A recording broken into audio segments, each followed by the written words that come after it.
Okay, start करते हैं polity. और पॉलिटी में हम लोगों ने लास्ट लेक्चर में पार्ट 2 खत्म कर लिया था। पार्ट 2 सिटीजनशिप, नागरिकता से रिलेटेड जितने भी आर्टिकल थे 5 से लेकर के 11 तक हम लोगों ने पूरा कवर कर लिया था। अब चलते हैं अपने कॉन्स्टिट्यूशन के पार्ट 3 पर, और सबसे इम्पोर्टेंट ये पार्ट है। यहाँ से प्रीलिम्स और मेंस दोनों में क्वेश्चन बहुधा पूछे जाते हैं। ठीक है, पार्ट 3 तो कहते हैं फंडामेंटल राइट्स। पार्ट 3 क्या कहते हैं? Fundamental rights. फंडामेंटल राइट्स यानी मूलभूत अधिकार। मूलभूत अधिकार, मूलभूत अधिकार। वॉइस जा रही है? ये आर्टिकल कवर करता है आर्टिकल 12 से लेकर के 35 तक, आर्टिकल 12 से लेकर के 35 तक। ये जो फंडामेंटल राइट्स होते हैं वो भारत के नागरिकों के लिए होते हैं। किसके लिए होते हैं? इंडियन सिटीजन्स, और Indian citizens, Indian citizens. Fundamental rights को किसी भी नागरिक से ना तो कोई दूसरा नागरिक और ना ही गवर्नमेंट छीन सकती है।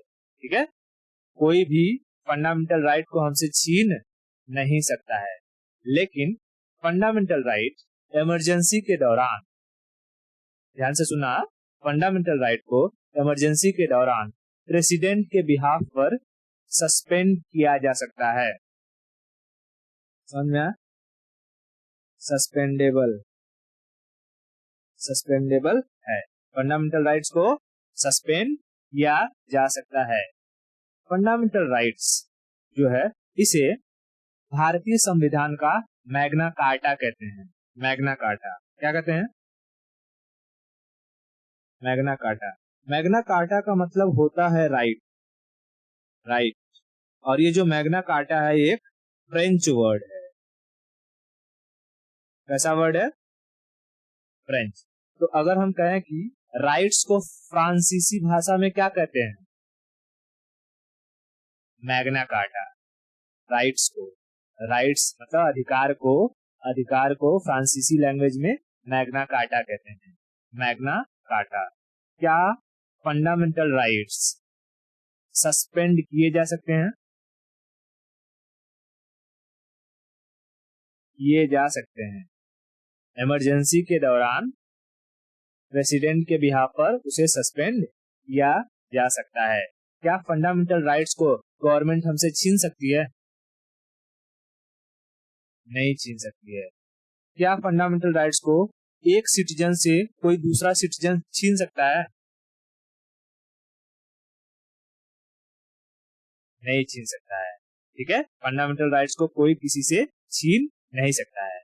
लेकिन कुछ फंडामेंटल राइट्स हैं जिन्हें टर्मिनेट किया जा सकता है। ठीक है, मतलब इसी में कुछ आर्टिकल्स आएंगे, क्योंकि पहले बताओ ये फंडामेंटल राइट्स कितने आर्टिकल्स को कवर करता है, कहां से कहां तक? 12 से 35 तक। 12 से 35 तक। फंडामेंटल राइट्स को सुप्रीम कोर्ट के द्वारा इन्फोर्स किया जा सकता है। ठीक है, अगर कोई, जैसे अभी जब एक एक आर्टिकल पढ़ाऊंगा और उसमें बताऊंगा तो जो आर्टिकल कह रहा है अगर वो किसी ने नहीं माना तो कोई इंसान उस आर्टिकल या अपने राइट्स के लिए कहा जा सकता है? सुप्रीम कोर्ट में जा सकता है। उसे सुप्रीम कोर्ट के जरिए फोर्सफुली इम्प्लीमेंट करवा सकता है। उस चीज को लेकर के डिबेट कर सकता है। तो यानी हम कह सकते हैं फंडामेंटल राइट क्या है? इनफोर्सेबल है और डिबेटेबल है। इनफोर्सेबल और डिबेटेबल। डिबेटेबल। इनफोर्सेबल मतलब हम सुप्रीम कोर्ट में जा करके उसे मतलब ये लागू करवा सकते हैं। लागू करवाना, इनफोर्स, फोर्स में लाना, लागू करवाना, लागू कराना। ठीक है, इनफोर्सेबल, लागू कराना। समझ में आ रहा क्या? लागू कराना। सुप्रीम कोर्ट में जाकर के अगर किसी ने हमको 24 घंटे से अधिक पकड़ के रख लिया, ठीक है, तो हम सुप्रीम कोर्ट में जा सकते हैं, कह सकते हैं कि हमें 24 घंटे से अधिक पकड़ के रखा है। कोई हमारा रिलेटिव रहेगा वो जाएगा सुप्रीम कोर्ट में और सुप्रीम कोर्ट कहेगी कि भाई उसे 24 घंटे से अधिक क्यों पकड़ के रखा है, छोड़ दो उसे, ये तुम्हारा राइट है कि तुम्हें कोई पकड़ के बिना मतलब के रख नहीं सकता है। ठीक है, तो उसी को कहते हैं कि भाई हम फंडामेंटल राइट्स को क्या करवा सकते हैं, कोर्ट के जरिए लागू करवा सकते हैं, मनवा सकते हैं। ठीक है, अगर उस पर कोई वाद विवाद होता है तो कोर्ट में जाकर के हम उस पर डिबेट कर सकते हैं। तो पूछता है कई बार कि फंडामेंटल राइट क्या इन्फोर्सेबल और डिबेटेबल है, तो हाँ इन्फोर्सेबल और डिबेटेबल है। फिर कहता है कि अगर फंडामेंटल राइट का कोई वॉयलेशन करता है तो इसे प्रोटेक्ट कौन करेगा, फंडामेंटल राइट्स का गार्डियन कौन होता है, गार्डियन या प्रोटेक्टर कौन होता है, गार्डियन या प्रोटेक्टर। तो इसमें दो नाम याद रखना है, एक सुप्रीम कोर्ट और एक हाई कोर्ट। ठीक है, यहाँ है ये हमारा सुप्रीम कोर्ट और ये हर स्टेट का जो भी हाई कोर्ट है हाई कोर्ट। समझ में आया? तो फंडामेंटल राइट्स के गार्डियन किसे माने जाते हैं, मतलब कौन होता है फंडामेंटल राइट्स का गार्डियन, सुप्रीम कोर्ट और हाई कोर्ट। सुप्रीम कोर्ट और हाई कोर्ट। क्या फंडामेंटल राइट्स सस्पेंडेबल है कि नहीं है? अब ध्यान से समझना, हमें जितने भी फंडामेंटल राइट्स मिलेंगे, अभी हम एक एक आर्टिकल को डिस्कस करेंगे, तो ये फंडामेंटल राइट्स एब्सोल्यूट नहीं है। ये वर्ड बहुत याद कर लेना, एकदम दिल और दिमाग में इसको बसा लेना, एब्सोल्यूट नहीं है। एब्सोल्यूट का मतलब 100%। ठीक है, 100% नहीं है। जैसे अगर मैं कहूं कि हमें फंडामेंटल राइट्स में हमारे लिखा हुआ कि हमें एक्सप्रेस करने की आजादी है, उस एक्सप्रेशन में यह है कि हम बोल सकते हैं, पूछ सकते हैं, चुप रह सकते हैं, प्रोटेस्ट कर सकते हैं। तो जब हम कह रहे हैं कि हम बोल सकते हैं तो इसका मतलब ये नहीं कि किसको भी कुछ भी बोल सकते हैं, समझा? इसलिए इसे कहते हैं कि फंडामेंटल राइट एब्सोल्यूट नहीं है। यानी अगर हम जैसे सिंपल भाषा में और समझे कि हम किसी को एब्सोल्यूट पावर दे दें, यानी पूरी की पूरी पावर उसी के पास ली। जैसे पहले जमाने में राजा जब हुआ करते थे तो सारा पावर राजाओं के पास होता था, एब्सोल्यूट मोनार्की हुआ करती थी। राजा जो कह देता, हाथी के नीचे कुचवा दो, कुचवा देते, कुत्ते से खिलवा दो, खिलवा देते। उसे कहते हैं एब्सोल्यूट पावर, जिसको कोई चेंज नहीं कर सकता है। ठीक है, लेकिन हमारे फंडामेंटल राइट्स जो हमारे पास हैं वो 100% नहीं है, उसमें कुछ रिस्ट्रिक्शंस हैं। समझ में आया? इतना क्लियर हुआ? फंडामेंटल राइट्स आर्टिकल कहां से कहां तक? 12 से 35। 12 से 35 ये क्या गवर्नमेंट के लिए दिया जाता है? नहीं, ये इंडियन सिटीजन्स के लिए दिया जाता है, भारत के नागरिकों के लिए दिया जाता है। इसे हमने मतलब अगर कहेंगे कि दुनिया में सबसे पहले फंडामेंटल राइट्स किसने चालू किया, तो यूएसए ने चालू किया था। इसलिए हमने कहां से बोरो किया है? इसे हमने बोरो किया है यूएसए से। ठीक है, यूएसए से। खैर ये सब तो जो बोरो वाली चीजें है, बोरोइंग की, हम जब लास्ट पूरा खत्म कर लेंगे तब एक ही जगह पढ़ लेंगे कहाँ से फंडामेंटल राइट आया, कहाँ से सिटीजनशिप आया, कहाँ से प्रेसिडेंट को लाया, सब पढ़ लेंगे, टेंशन नहीं लेना। ठीक है, तो फंडामेंटल राइट्स के बारे में इतना बेसिक पता चला क्या? अब हम चलते हैं आर्टिकल्स की। ठीक है, आर्टिकल नंबर 12। आर्टिकल नंबर 12 में जो अभी मैंने समझाया ना फंडामेंटल राइट्स क्या होता है क्या नहीं होता है, वही उसी के बारे में लिखा हुआ है। यानी हम कह सकते हैं कि इसमें डेफिनेशन दिया हुआ है इसका, फंडामेंटल राइट का। फंडामेंटल राइट, फंडामेंटल राइट का। फंडामेंटल राइट किसी भी इंसान की जिंदगी को जीने के लिए जरूरी है। समझ में आया?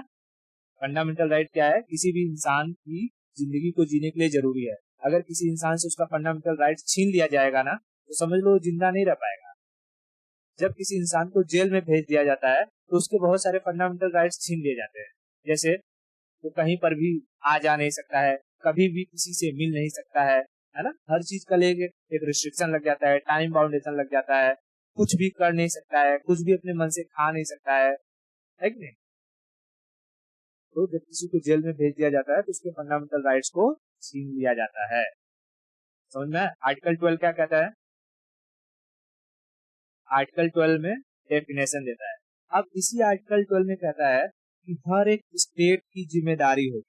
स्टेट वर्ड का यूज किया है, देखो कॉन्स्टिट्यूशन में स्टेट वर्ड का यूज कई जगह किया हुआ है, तो जहां जहां पर आएगा मैं उसकी चर्चा करते रहूंगा, लेकिन आर्टिकल 12 में स्टेट वर्ड का इस्तेमाल किया है और कहा है कि हर एक स्टेट की जिम्मेदारी होगी कि वो अपने अपने एरिया में, मतलब अपने परिसर में क्या करें, फंडामेंटल राइट को इम्प्लीमेंट करें। अब यहाँ पर स्टेट का मतलब समझना बहुत इंपॉर्टेंट है। यहाँ पर स्टेट जब हम कहते हैं, ये उत्तर प्रदेश, जम्मू कश्मीर, बिहार, झारखंड, मध्य प्रदेश, ये सब स्टेट नहीं, नहीं, यहाँ पर कंट्री का मतलब भी स्टेट नहीं। यहाँ पर हर एक वो ऑर्गेनाइजेशन जिसका अपना खुद का नियम कानून है, समझा क्या? हर एक ऑर्गेनाइजेशन ऑर्गेनाइजेशन जिसका खुद का लॉ हो, नियम कानून हो, उसे स्टेट कहे। जैसे अगर मैं कहूं आरबीआई, आरबीआई आरबीआई एक स्टेट कहलाएगा कि नहीं कहलाएगा? कहलाएगा। क्यों? क्योंकि आरबीआई के पास अपनी अथॉरिटी है, मुझे कौन से कलर का नोट छापना है, किस बैंक को कितना लोन देना है, किसके यहाँ रेपो रेट कितना रखना है, इन्फ्लेशन कम करने के लिए सीआरआर कितना करना है, यानी पूरी इकोनॉमी को संभालने की जिम्मेदारी किसकी? क्या उसमें जो कि सुप्रीम कोर्ट इंटरफेयर करता है या गवर्नमेंट इंटरफेयर करती है? नहीं, यानी यहाँ जो आरबीआई जो कानून बनाएगी वहां पर कोई और इंटरफेयर नहीं करेगा। इसलिए आरबीआई को इस बात का ध्यान रखना पड़ेगा कि वो अपने नियम कानून इस तरीके से बनाए कि किसी भी इंसान का फंडामेंटल राइट वायलेट ना हो। समझा? तो आर्टिकल 12 में दो बातें, एक तो फंडामेंटल राइट का डेफिनेशन और दूसरा स्टेट के बारे में जानकारी। यहाँ स्टेट का मतलब क्या है?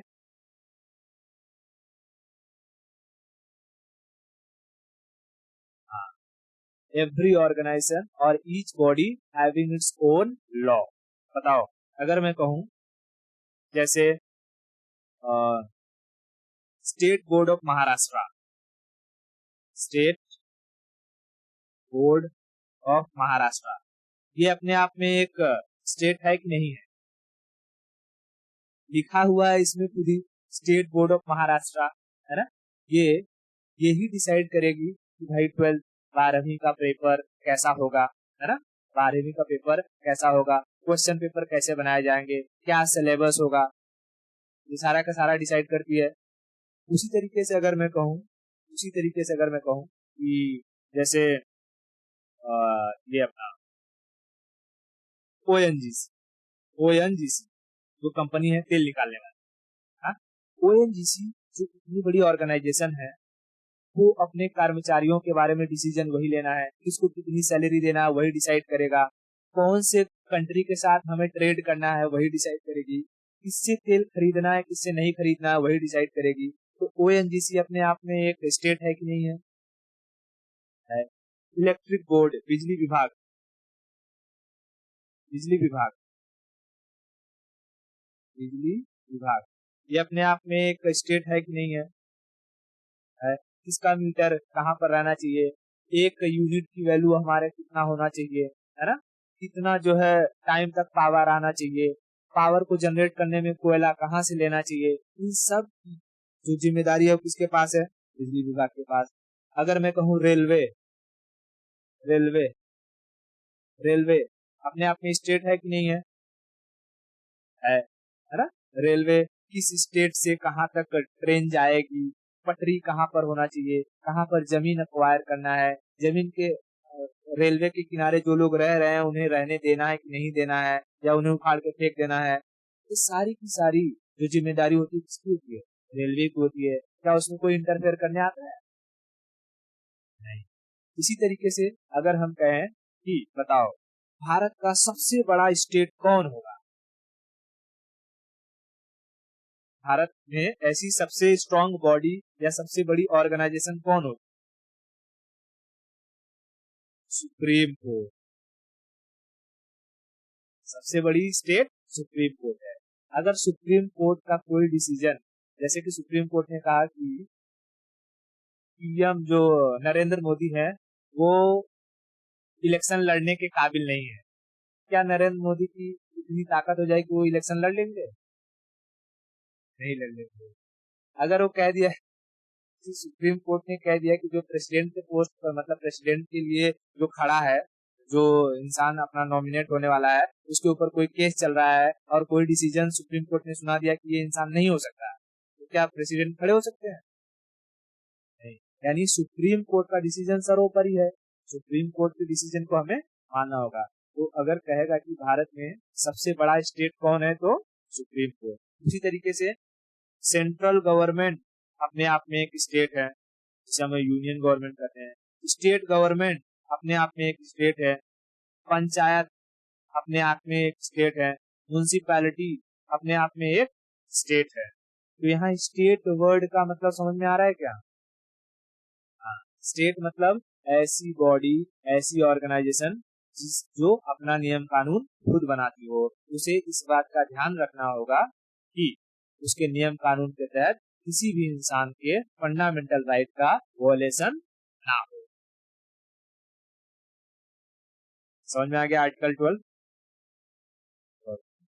अब हम लोग समझते हैं आर्टिकल 13। ठीक है, आर्टिकल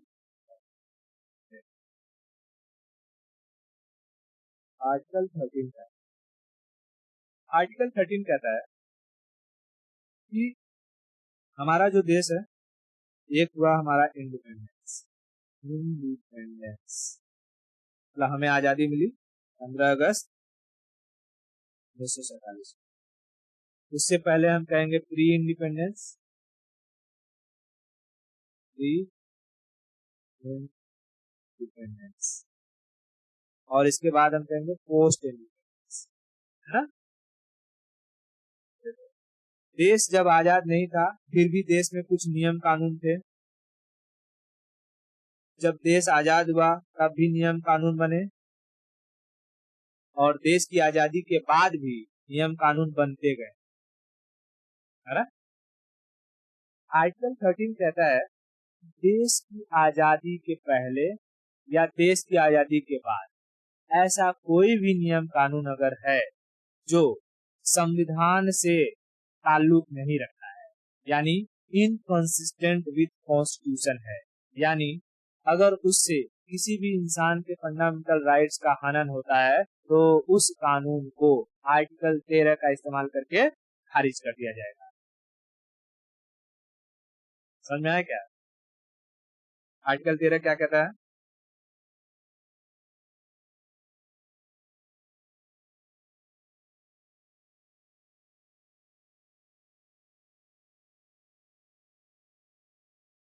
कोई भी नियम कानून रहेगा खारिज कर दिया जाएगा।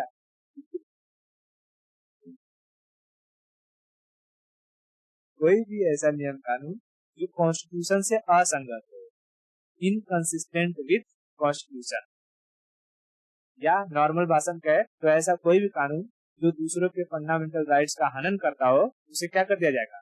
खत्म कर दिया जाएगा।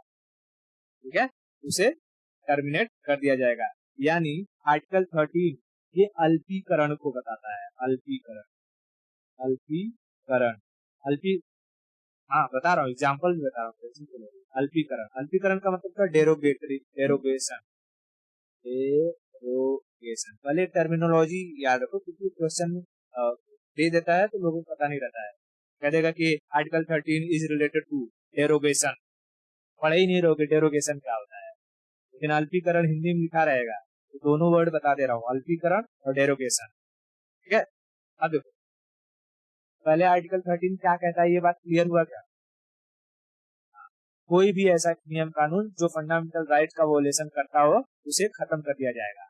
अब इसी से रिलेटेड था कि महिलाओं के लिए, जो मुस्लिम महिलाएं थी, उनके लिए तलाक थी ना, जैसे मुस्लिम पर्सनल लॉ में तलाक के तीन तीन तरीके होते थे, तलाके हसन, तलाके अहसन, तलाके बिद्दत।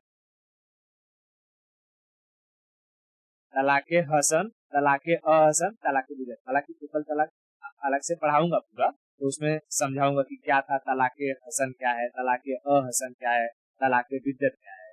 ठीक है।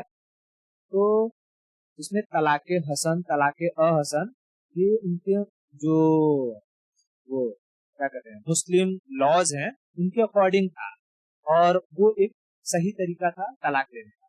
लेकिन 1900 लगभग 55 नहीं 1955 में 1835 के आसपास में तलाके बिद्दत को जोड़ा गया था और उसे अंग्रेजों ने अप्रूवल दे दिया। ठीक है। और उसमें ये कहा गया था कि अगर कोई मेल है वो 3 बार तलाक तलाक तलाक कह देता है तो उसका क्या हो जाएगा, तलाक हो जाएगा। ठीक है। तो इससे क्या हो रही थी, जितनी भी मुस्लिम महिलाएं होती थी उनका एक लाइफ स्पॉइल हो जा रहा है। ठीक है। उनकी लाइफ स्पॉइल हो जा रही है, यानी कि किसी के मान लो 4 बच्चे हैं और उनका हस्बैंड ने तलाक दे दिया, अब उनके पास खाने जीने का कोई जरिया नहीं, कहाँ जाएंगी।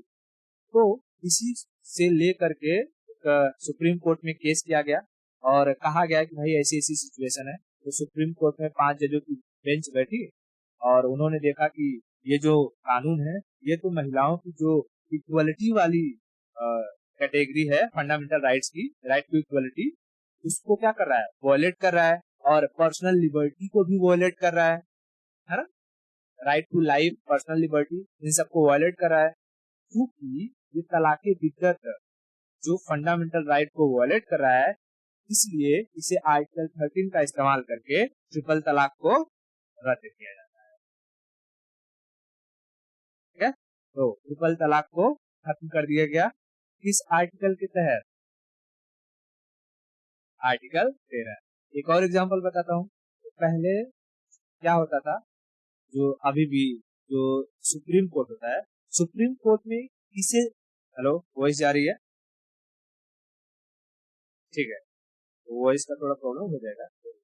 देखो अब इसका एक और एग्जांपल बता रहा हूँ कि सुप्रीम कोर्ट में ना, सुप्रीम कोर्ट में कौन जज बनेगा इसके बारे में डिसीजन सुप्रीम कोर्ट के ही 5 बड़े बड़े जज मिलकर लेते हैं। ठीक है।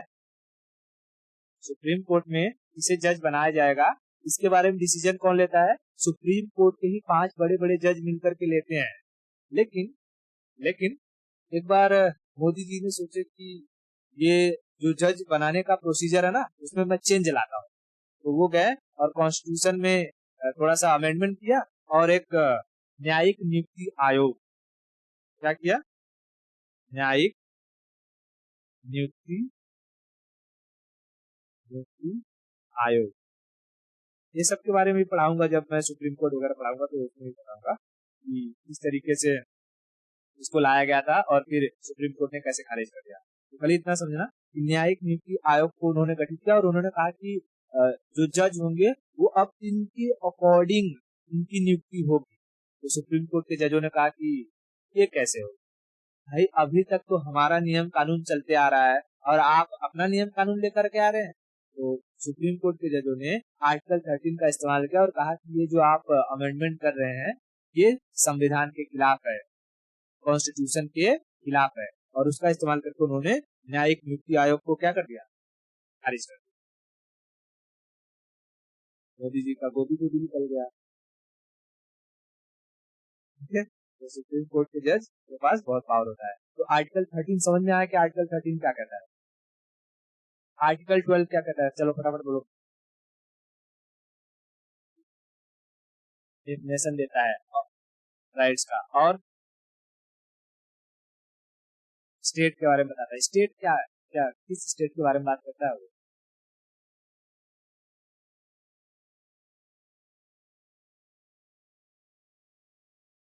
ऐसी बॉडी, ऐसी बॉडी जो अपने नियम कानून खुद बनाती हो, उन्हें वहां पर स्टेट कहा गया है और कहा गया है कि वो उनकी ऑब्लिगेशन यानी जिम्मेदारी होगी वो अपने फील्ड में किसी के फंडामेंटल राइट्स को वायलेट ना करे। ठीक है। आर्टिकल 13 क्या कहता है,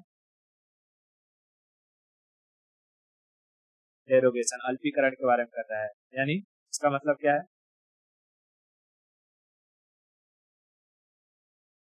कोई भी ऐसा लॉ, लॉ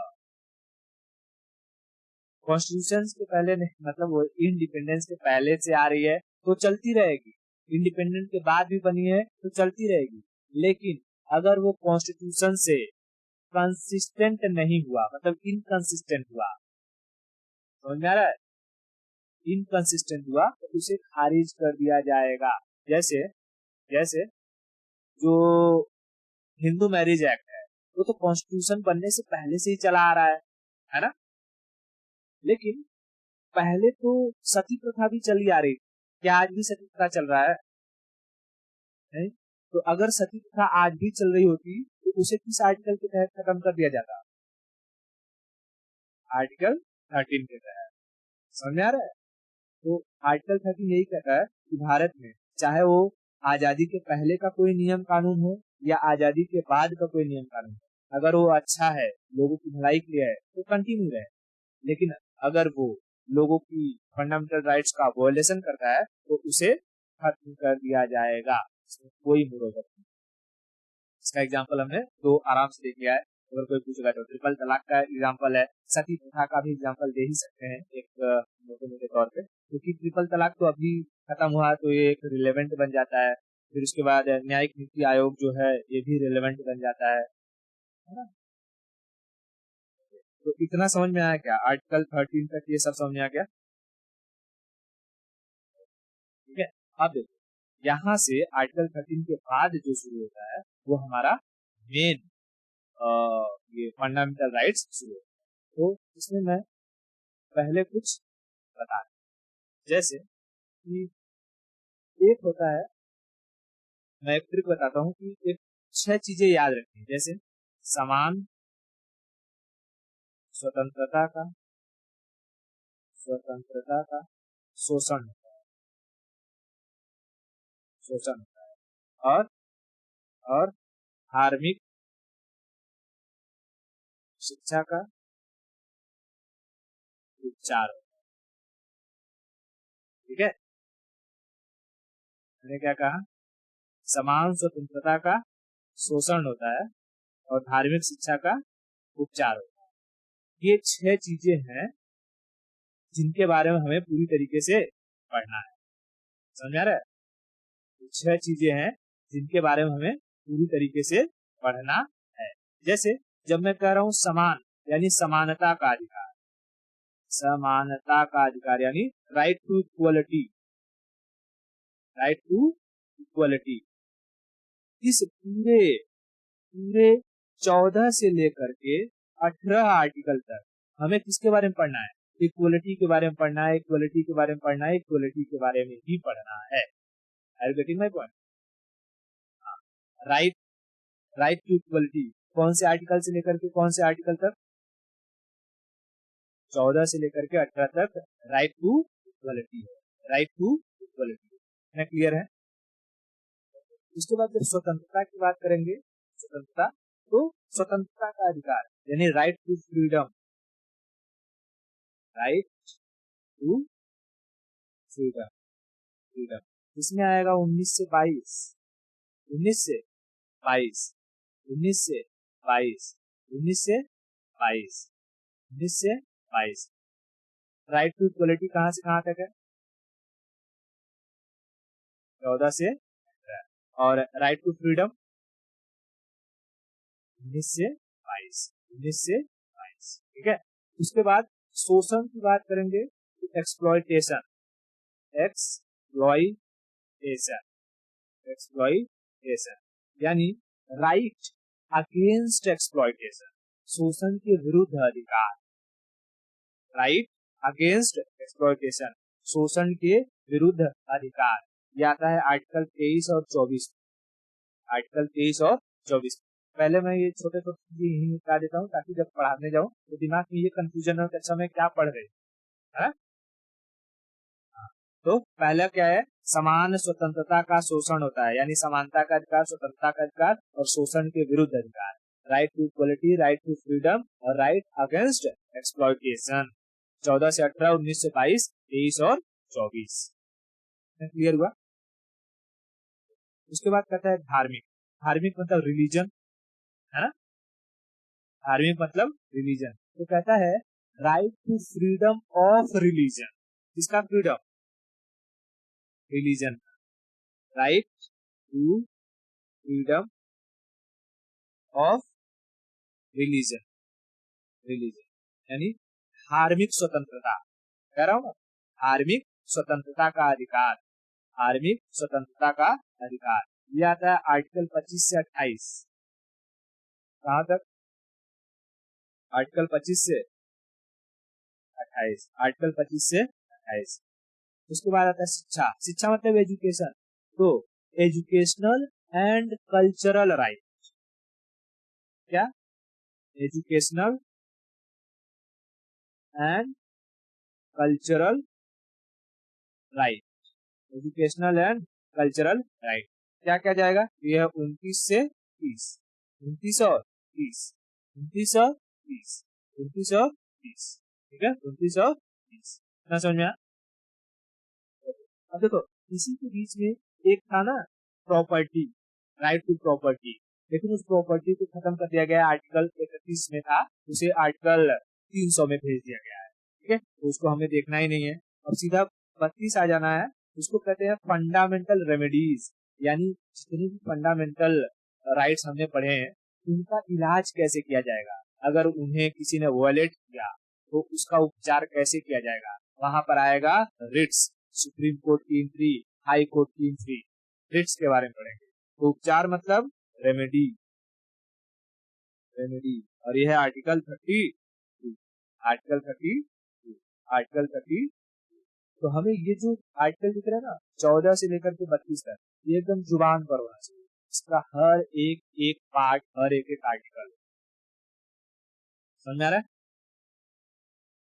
बताओ 14 से 18 क्या है? Right to equality. 19 से 22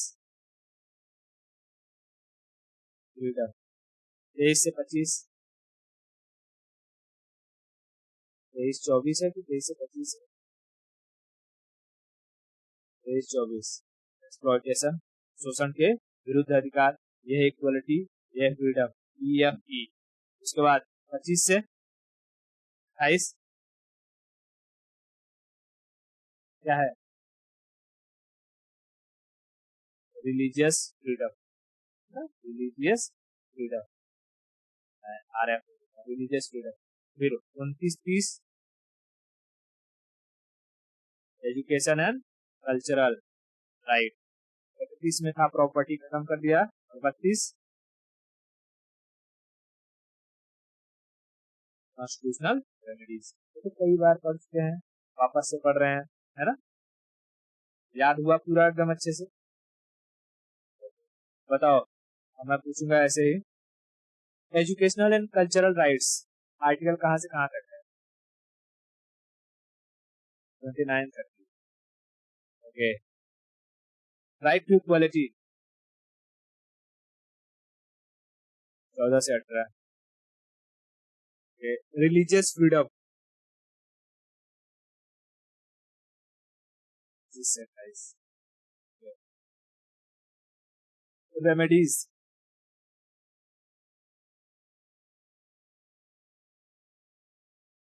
32, रेमेडीज 32, और फ्रीडम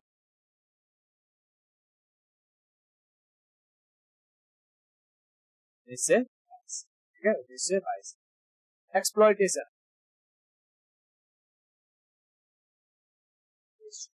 ठीक है, इतना सारा चीज दिमाग में रहेगा। आज के लिए इतना रखते हैं, बाकी की स्टोरी में हम लोग इन सबको एक एक करके डिटेल में